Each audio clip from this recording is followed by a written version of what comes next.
Vers Brazzaville. Beyrouth vient d'ailleurs de remercier Bruxelles et Paris pour cela. Ainsi, la GECAMINE signale que l'activité de ces mines et usines se déroule normalement.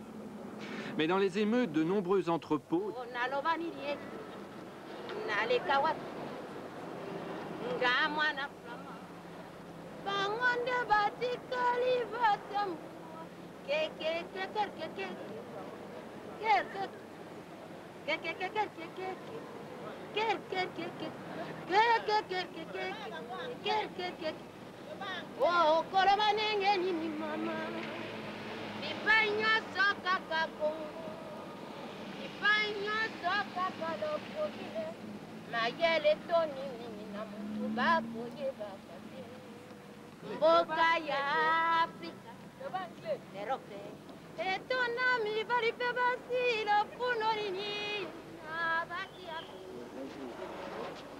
Nous entrons ici à l'hôpital Mamayemo, c'est l'hôpital central de Kinshasa, avec une capacité de 3000 lits environ. C'est d'ailleurs le plus grand hôpital de toute l'Afrique centrale.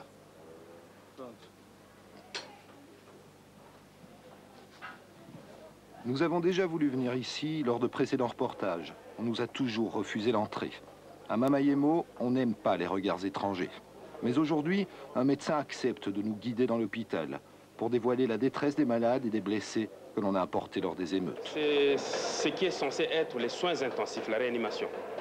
Donc tous les malades qui nécessitent une surveillance stricte, on le met aussi en post-opératoire. Comme vous voyez, il y a beaucoup de gens vraiment qui sont dans des conditions pratiquement sous-humaines. Regardez par exemple celui-là.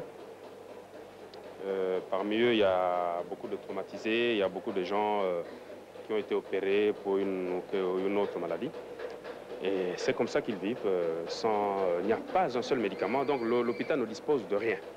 Donc tout, c'est le patient qui doit pouvoir amener ça. Même les fils, quand vous devez opérer, vous devez faire la prescription, ils doivent aller chercher les différents fils. Ils les achètent avec quoi?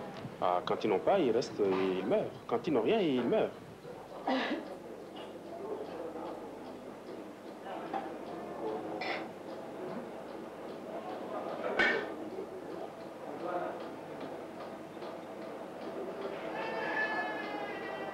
Ici, donc, c'est un monsieur qui a attrapé une balle au niveau des intestins, au niveau de l'abdomen, avec les intestins qui étaient, disons, à l'extérieur. Alors, il a subi une laparotomie. Moi, je roulais en camion, nous explique cet homme. On a croisé des militaires qui tiraient dans tous les sens. J'ai reçu une balle dans le ventre. Tout le monde a sauté du camion. Moi, je me suis roulé par terre. J'ai attendu que des gens m'amènent ici. Bon, moi, je passais en cours de route.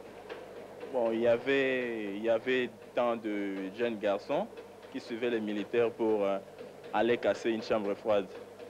Alors moi, je passais. Alors il y avait un militaire qui a donné un coup de feu. Il fallait qu'il donne en l'air. Alors quand il a donné le revolver, c'est dirigé vers moi. Alors du coup, je me suis trouvé par terre. J'avais reçu une balle. Alors je me suis posé la question, comme j'étais innocent, je passais. Alors ils se sont excusés. Oh non, on voulait tirer en l'air.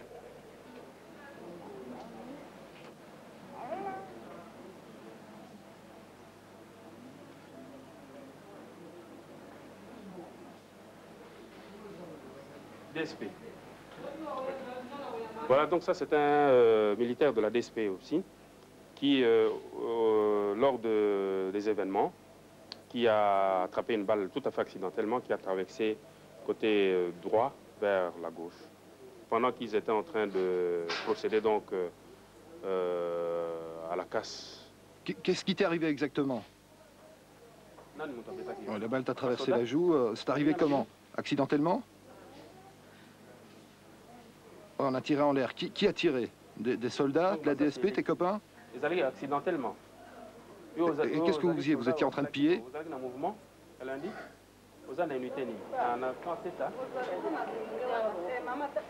Les médecins ont compté 118 morts lors des événements et environ 500 blessés.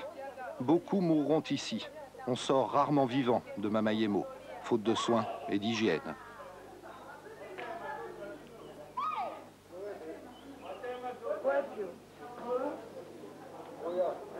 Dans les allées qui longent les pavillons, des familles veillent leurs proches et leur préparent une maigre pitance. L'hôpital n'a plus les moyens de fournir des repas aux malades, ni de faire nettoyer la crasse qui s'amoncelle partout.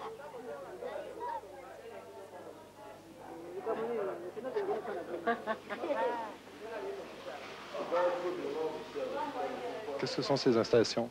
Ici, c'est les toilettes, des douches de malades.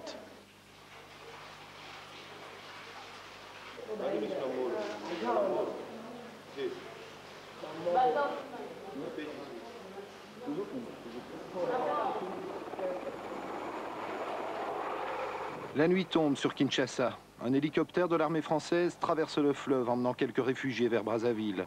Les Européens qui restent rentrent dans leur maison. Entre hommes, on tente de plaisanter pour échapper à la tension. Difficile. Quiconque sera trouvé hors de chez lui durant ces heures sera interpellé et sanctionné conformément à la loi. En cas de résistance manifeste aux sommations réglementaires faites par les forces de l'ordre, il sera fait usage des armes à feu conformément à la décision du gouvernement. Cette mesure ne doit d'aucune manière effrayer.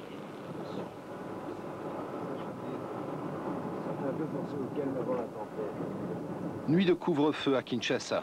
Personne dehors, ni pour le violer, ni pour le faire respecter. Les rues sont désertes. Il est 22 h et Kinshasa dort.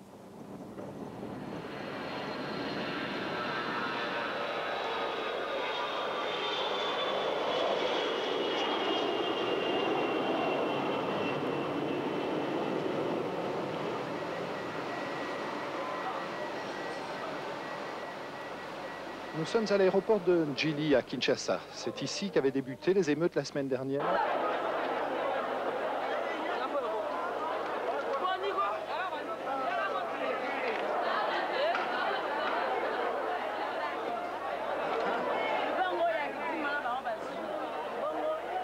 On trouve de nouveau à manger à Kinshasa maintenant?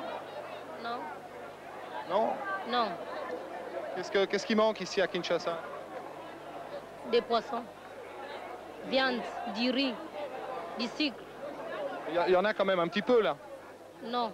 Ces stocks ici, ce sont le pain qu'on a pillé qui restait dans les congélateurs. Mais quand ces stocks sera épuisé, où on va encore puiser pour acheter de quoi manger? Dans les rues avoisinantes, la Croix-Rouge zaïroise, aidée par quelques volontaires, a entamé le grand nettoyage. On craint les risques d'épidémie. Nous sommes là depuis le début des événements au service de l'humanité. Nous avons commencé notre première action à secourir les blessés, les victimes qui étaient tellement graves. Et ensuite, nous avons entamé le service de ramassage des décès. Et maintenant, nous sommes dans notre troisième phase qui consiste à faire l'assainissement de la ville.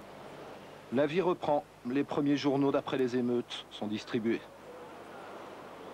Nous sommes ici dans la cité de Kinshasa, à quelques kilomètres à peine des quartiers résidentiels où vivent les hauts fonctionnaires zaïrois et les expatriés européens.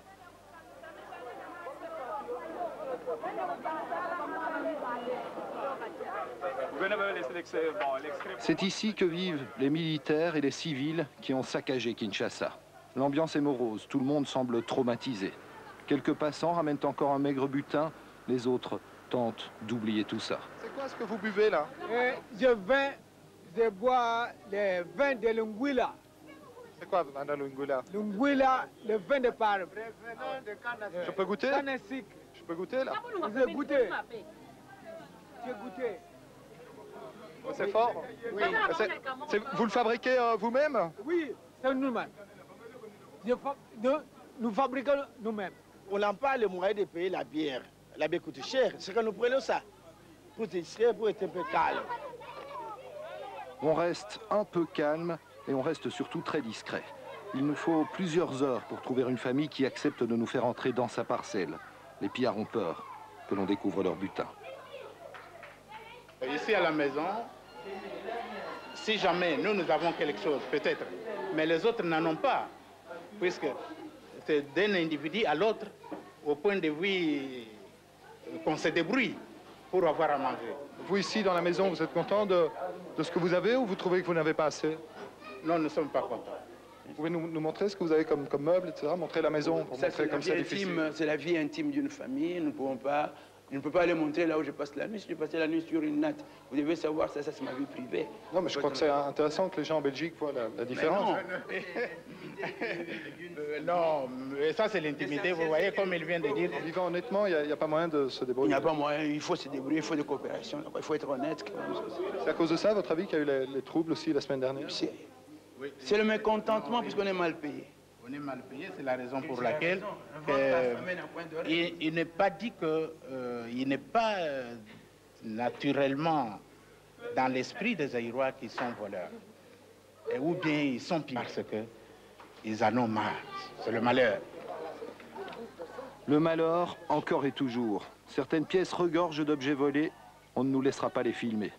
Mais ces objets ne servent à rien, les gens ne savent pas quoi en faire. Seule la nourriture est utile. Mais les stocks s'épuisent déjà. Et les maisons de la cité sont aussi misérables qu'autrefois.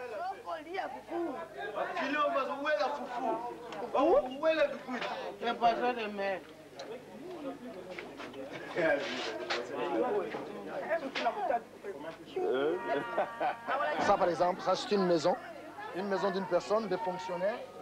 Là, c'est les lits d'un fonctionnaire. Ici, vous voyez ces lits-là, vous croyez que c'est pour une personne. Là, il base au moins... Oui, il y a 6 personnes dans cette maison. 6 personnes. Et tous dorment sur le même lit ici. Ils sont à 6. Et tout ce qu'ils ont, voilà, leurs habits. Pas même de valise, parce que le valise chez nous, c'est tout un grand lit, ça. Petit Kebawa. Voilà. Tout ce qu'il a.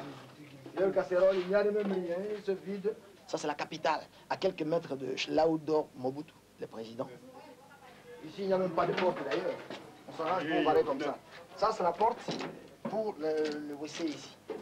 Quand on y entre, on ferme comme ça. Quand on sort, on déplace. Comme papier hygiénique, voilà ce que nous utilisons en papier hygiénique. Ce sont les feuilles, les papiers de cahiers. Voilà nos toilettes avec notre porte. Ici, c'est la douche. Voilà, d'ailleurs, il y a l'ami qui va aller se baigner. Il va aller prendre sa douche. Il faut faire beaucoup de sérum d'acrobatie pour y entrer d'ailleurs.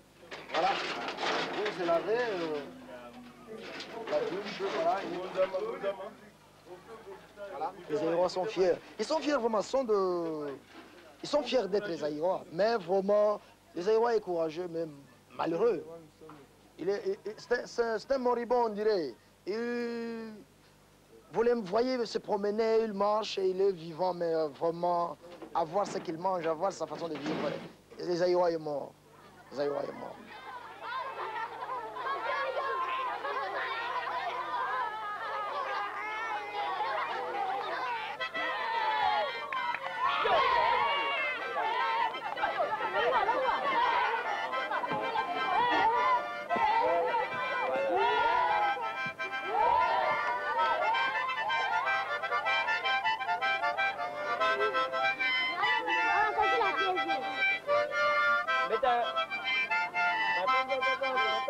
Cuivre, cobalt, zinc, les richesses extraites de ces carrières du Chaba sont gigantesques. La Gécamine, l'entreprise qui fait vivre toute une région, qui alimente en devises le pays, ne s'est pas arrêtée. Mais on a eu peur lorsque les troubles ont éclaté. La gigantesque. La Gécamine, l'entreprise qui fait vivre toute une région, qui alimente en devises le pays, ne s'est pas arrêtée. Mais on a eu peur lorsque les troubles ont éclaté. L'arrivée des Parabelges a sans doute permis d'éviter le pire, l'arrêt total de la production. La population et surtout les agents Gécamine nationaux comme expatriés, nous souhaitons que les forces belgeresses pour la survie de cette société. Gicolesi étant le poumon de la Gécamine, le poumon du Zaïre, et aussi partant de là, c'est le poumon de l'économie zaïroise. On ne peut pas enterrer cette Gécamine. Oui, le sol est riche, mais les richesses pas pour tout le monde. Il n'est pas normal pour nos populations ici qu'elles respirent le fumet au moment où les richesses profitent à un groupe de gens. C'est pourquoi nous demandons instamment la démocratisation des institutions et le partage du revenu national. Il n'y a pas ceux qui travaillent et ceux qui bouffent. Non. Quand nous travaillons, nous méritons aussi la bouffe. À ce moment-là, s'il y a partage, il n'y aura pas de problème. Voilà cette fumée-là. C'est le cuivre. qui va en Belgique, en France et partout. Et les produits de la vente, nous, on ne voit pas. Nous, on continue à respirer la fumée. Kolwezi, la gare n'a pas échappé au pillage. Des dizaines de maisons d'expatriés ont été dévalisées. Mais on s'est servi partout, en fait, là où on pouvait prendre. On se trouve ici dans l'une des artères commerçantes du centre-ville de Kolwezi. Il ne reste plus rien, tout a été pillé ou brûlé.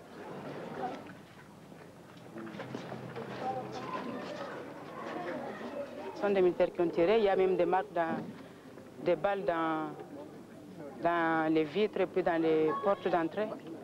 Nous tous nous attendions à la conférence, les militaires aussi, parce qu'ils pensaient que s'il y a un autre gouvernement, peut-être qu'il y aura un changement. Mais tant que cette conférence ne produisait rien de fructueux, les militaires ont vu qu'ils ne pouvaient pas attendre, que c'était tard pour eux. Alors on a compris que c'était à cause de ça que ces militaires se sont révoltés.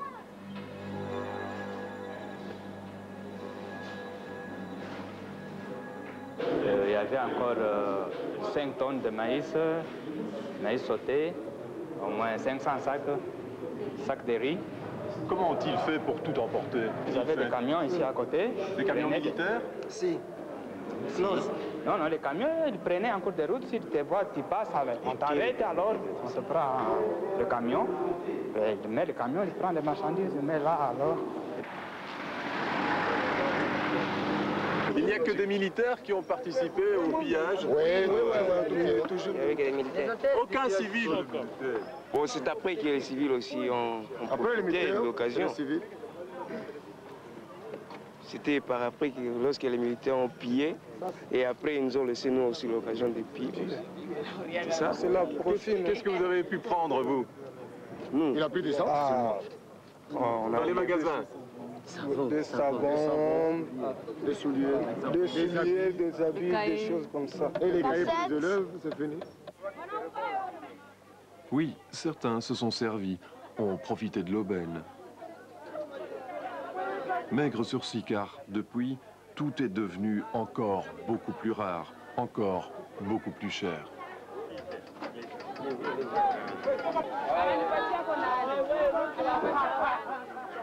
La situation qui nous est arrivée est à la fois politique et à la fois économique. Politique parce que la population n'a plus confiance au pouvoir actuel.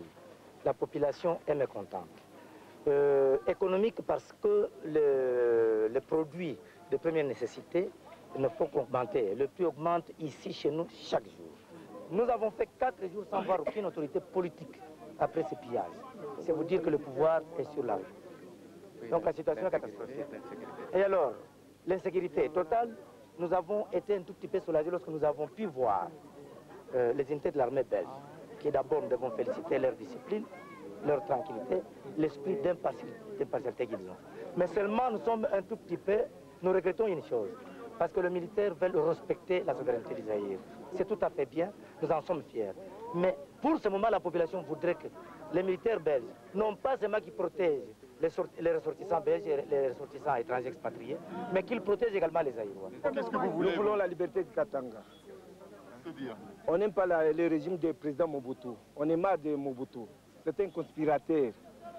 Ici, nous n'avons rien. Nous n'avons pas à manger. Nous vivons comme ça. Nous sommes dans l'insécurité totale. Nous demandons l'aide extérieure qui puisse songer donc à nous aider. Sinon, si Mobutu résiste encore, nous allons souffrir jusqu'à la mort.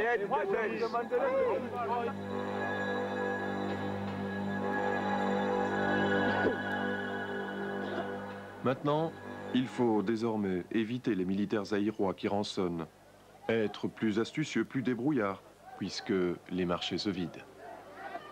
Tous les pillages qui se sont déroulés ici à Kolwezi n'ont fait en fait qu'aggraver une situation qui était déjà catastrophique, comme ici dans cette cité qui compte plus de 100 000 habitants.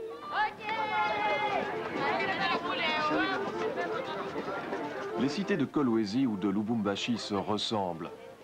Difficile de croire qu'ici, rien n'a été pillé. Lubumbashi épargné, pourquoi? Personne ne sait vraiment.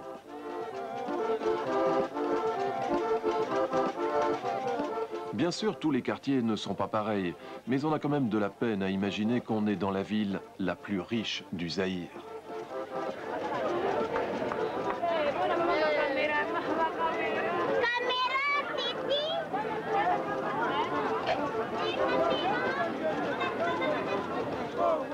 Les conditions de vie sont déplorables. Les hôpitaux de la ville sous-équipés débordent. Taux d'occupation, 125%. Ici aussi, on fait ce qu'on peut. La rougeole, la malaria tuent. Le choléra réapparaît régulièrement, c'est le cas en ce moment. Les vaccins manquent, alors on tente d'éduquer la population à une hygiène élémentaire. Voilà par exemple le laboratoire d'analyse du Centre régional de la santé. Voilà ce qu'il en reste. Un microscope vieux de 20 ans, mais il fonctionne, nous dit-on. Stériliser des flacons pour les réutiliser, voilà comment on fait ici.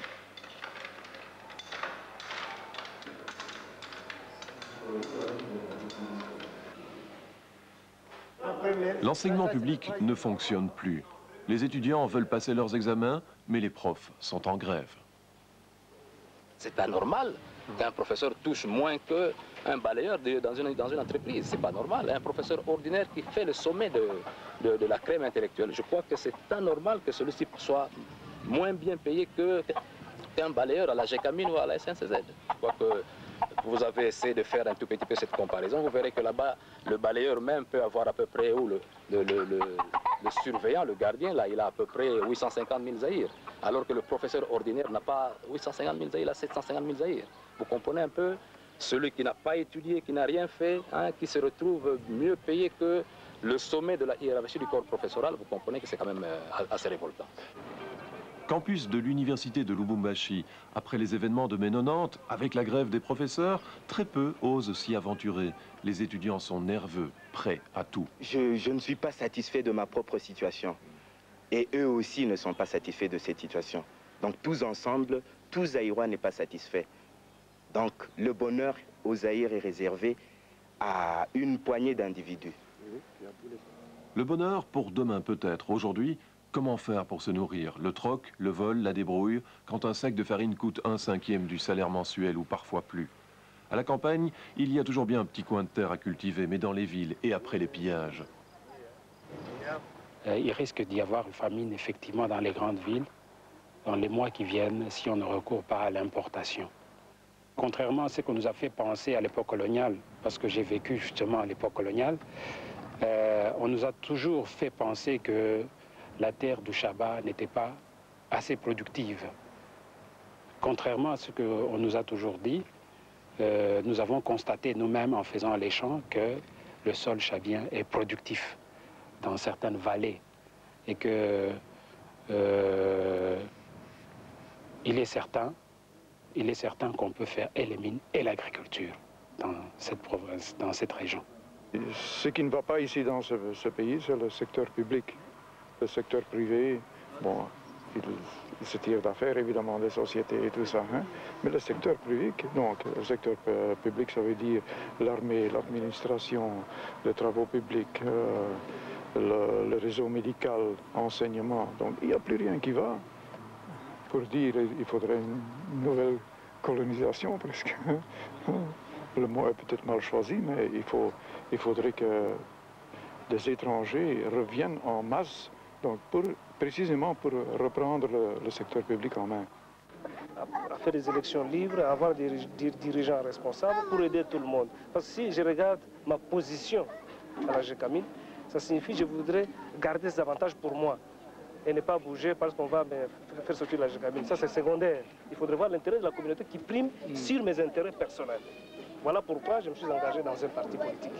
L'histoire étant irréversible, les changements arrivera, quelles que soient les volontés de ceux qui croient à détenir le destin de la population. Parce que Dieu étant au-dessus de tout, nous y arriverons. Nous y arriverons. Là, il n'y a rien à faire, c'est incontournable.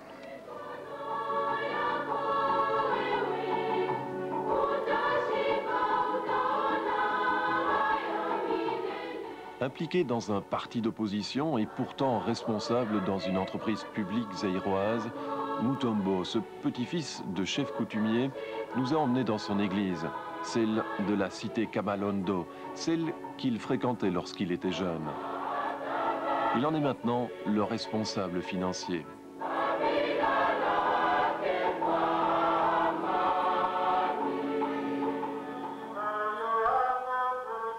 Chaque dimanche, des milliers de personnes. Proclamer l'acte de divorce, parce que celui qui se prétendait être notre mari ne nous a pas bien dirigés, parce qu'il a utilisé tout ce qu'il devait utiliser pour nous, population, nous qu'il considérait comme étant ses épouses, parce qu'il a utilisé pour ses propres intérêts. Notre mariage est terminé. C'est ce que nous avons entendu hier.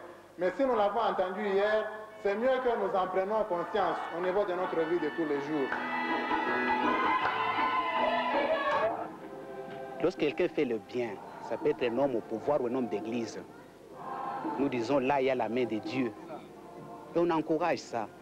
Mais lorsque par contre, le mal s'est fait, nous ne pouvons pas nous taire. Autrement, c'est une complicité. Donc je ne vois pas en quoi nous sommes en dehors de nos fonctions de prêtres en dénonçant le mal. Les prophètes l'ont fait, nous sommes sur leurs traces aussi. Le Christ l'a fait. Toute l'église zaïroise se trouve dans l'opposition. Dire dans l'opposition, c'est trop dire, je crois. C'est peut-être le pouvoir qui prend ça sous cet angle-là. Nous ne sommes pas dans l'opposition. Nous essayons de prendre une option pour les pauvres, les sans-voix. Notre devoir, c'est de dire la vérité et prêcher la vérité aux gens.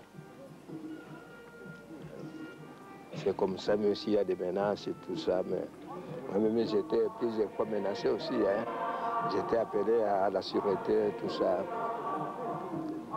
Alors, vous voyez, alors pour moi, vu mon âge, je ne peux plus, je n'ai pas peur de mourir.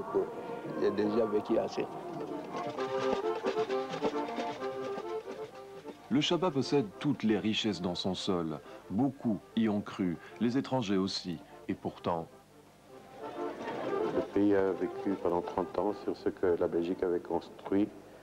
Et aujourd'hui, la misère dans laquelle vit le peuple a abouti à cette explosion de violence. Si l'insécurité augmente encore demain, nul doute, les expatriés s'en iront. Repartir, c'est déstabiliser. Repartir, c'est créer la crainte au niveau de la population. Je vous dirais que quand je parle à mes collègues zaïrois, je sens que ce qui devient gênant de plus en plus, c'est qu'il y a deux classes d'hommes. Ceux qui ont le droit de partir et d'être protégés, et ceux qui sont forcés à rester ici pour différentes raisons.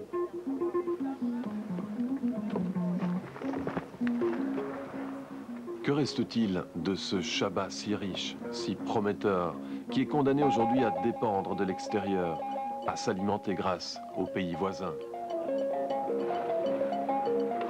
Le gâchis paraît énorme, la reconstruction difficile. Université du Zaïre, voire d'Afrique. Inspirée du modèle de l'UCL de Louvain, elle a formé par le passé de nombreux intellectuels zaïrois. Mais aujourd'hui, il n'y a plus de cours dans cet établissement, comme d'ailleurs dans la plupart des universités. Université du Zaïre, voire d'Afrique. Inspirée du modèle de l'UCL de Louvain, elle a formé par le passé de nombreux intellectuels zaïrois. Mais aujourd'hui, il n'y a plus de cours dans cet établissement, comme d'ailleurs dans la plupart des universités ou des écoles supérieures officielles zaïroises. Depuis 6 mois, les professeurs sont en grève. Ils réclament des hausses de salaire, de meilleures infrastructures, une hiérarchie compétente, des moyens de transport pour les étudiants, etc., etc. La rentrée devrait avoir lieu le 15 novembre prochain, mais rien n'est moins sûr. Tout est délabré dans cette université. Prévue pour fonctionner normalement avec 2500 étudiants, elle en accueille en fait 12 000. Et pour le moment, ceux qui ne peuvent pas retourner chez eux campent ici, squattent les logements devenus presque insalubres et vivent dans des conditions d'hygiène déplorables.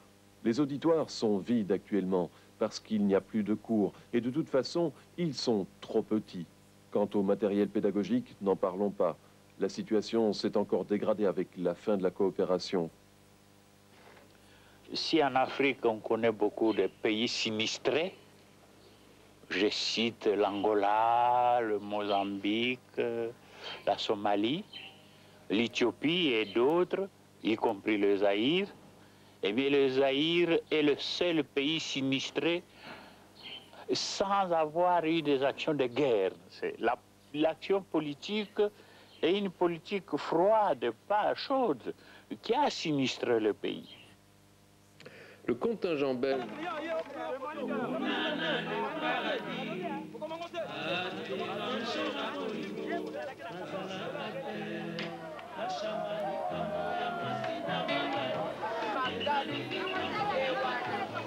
Le parking Pascal à Kinshasa. Les Kinois appellent cet endroit l'aéroport national. C'est ici qu'ils embarquent dans les camions qui partent vers l'intérieur du pays.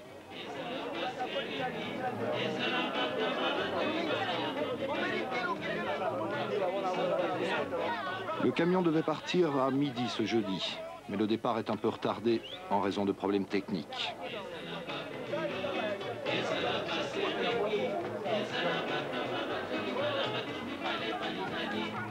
Les passagers achètent des médicaments et des produits manufacturés qui manquent à l'intérieur du pays. 17 h, enfin, nous embarquons. C'est le départ, direction plein Est, le Bandundu. C'est la province la plus pauvre du Zaïre, mais c'est là que l'on produit le manioc qui nourrit Kinshasa.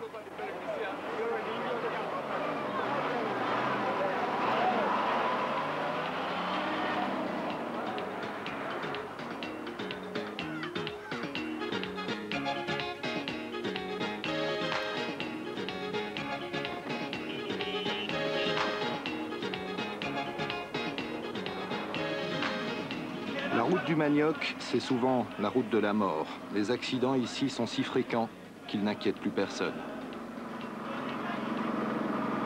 Il y en a beaucoup des accidents comme ça? Oui, il y en a beaucoup. Ici, il y en avait des morts seulement. Ici, il faut voir l'état de la route, en tout cas, ne permet pas à ce que le chauffeur puisse rouler à tombeau ouvert.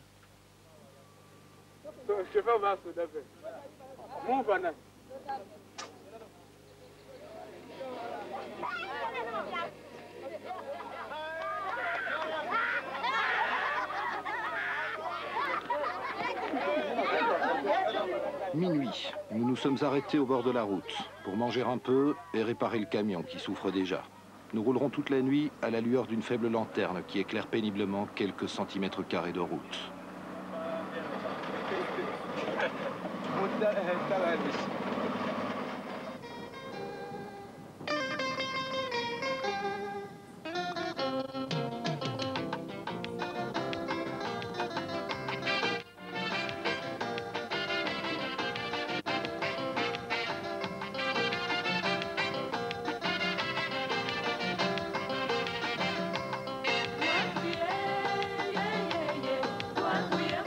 Vendredi matin, nous devons être à 200 km de Kinshasa.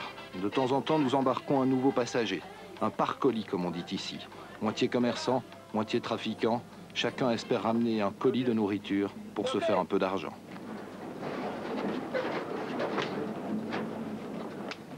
Je suis trafiquant. J'ai resté à Kinshasa, j'ai voyagé Bandundu, Kinshasa, j'ai acheté des marchandises, du manioc, du café, du cacao. Mais je suis sale. Hein. Je suis sale. Vous allez loin comme ça maintenant? Non, je vais effectuer un petit voyage d'affaires. Donc je m'en vais jusqu'au niveau de quel village? Kiwawa. Je veux me procurer de l'huile de palme. Je vais revendre à Kinshasa. Vous faites souvent ce genre de voyage? Oui, de temps en temps je le fais. Donc pour le moment, moi je suis étudiant. Étant donné qu'on a fermé le cours, il n'y a pas de cours, je me suis intéressé à chercher un peu de quoi mettre sous la dent. Bon, c'est difficile pour avoir l'argent, ça ne peut pas tomber du ciel. Je dois me démerder pour me déplacer, je dois quitter Kinshasa, aller un peu ailleurs, dans des villages, pour chercher un peu de quoi mettre sous la dent.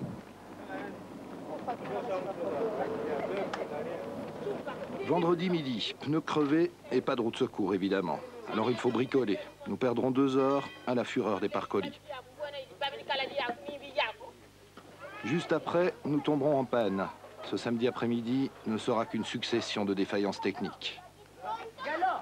Nous avons de la chance dans notre malheur. Le camion est tombé en panne à côté d'une mission catholique. Nous allons pouvoir nous reposer ici quelques heures pendant que les mécanos essayent de réparer le moteur.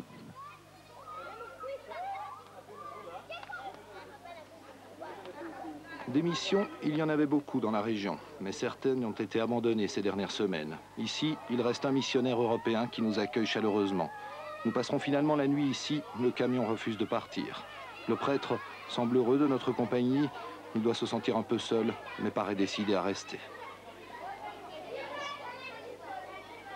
Vous ne craignez rien? Non, nous ne craignons rien. Surtout, nous sommes ici à l'intérieur, alors il n'y a pas de danger. On nous a demandé aussi où on est avec nos gens ici.